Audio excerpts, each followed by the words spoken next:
Now, the CDC recently released revised guidelines when it comes to self-quarantine if you test positive for COVID-19. And most of us have heard about the 14-day quarantine guideline, but the CDC now says that 10 days might just be enough. So we want to learn more. We're joined by Nurse Alice Benjamin. And Nurse Alice, thank you for being here. Can you clarify what is the distinction between the 10-day and the 14-day quarantine guideline?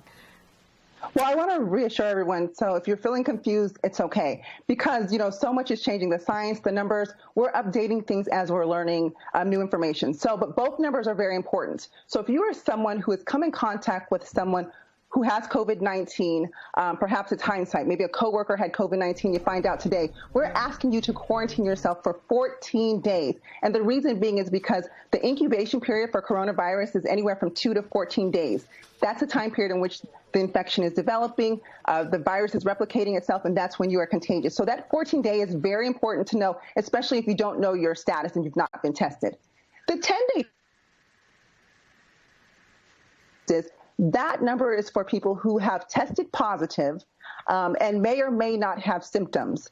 And so what we do know is from the science is that the virus replicates itself. But what we found is that 10 days after the onset of symptoms, that the virus that is responsible for replication is very low to minimal, and so you're less likely to be contagious. So after the 10-day window, which means 10 days from the onset of symptoms, provided your symptoms have been improving, and in that last day, you've been 24 hours free of no temperature, you are someone who can take yourself off of isolation. So it sounds very confusing, and this is something that I've said it here, but you're probably going to have to hear it again and again and again before it sticks with you.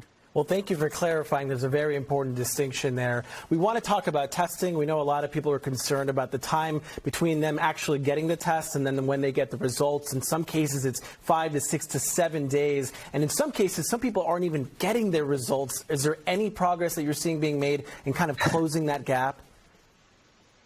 It's a very unfortunate thing. I know that our hospital systems, our laboratories have been overwhelmed and inundated with test results. And we have seen in some places a lag in results. So the day that you test, so if I test today and I test negative, but I don't get my results till Thursday, that result on Thursday just means that I was negative today. So, we really have to be mindful that testing is only good on the day that you test. So that's why it's very important that we take precaution, washing your hands, social distancing, wearing a mask. So during the time you test and you actually get your results, provided you've been doing all of the things to prevent the spread and protect yourself, hopefully you do not have the coronavirus. And people are working on it. We're trying to streamline the process.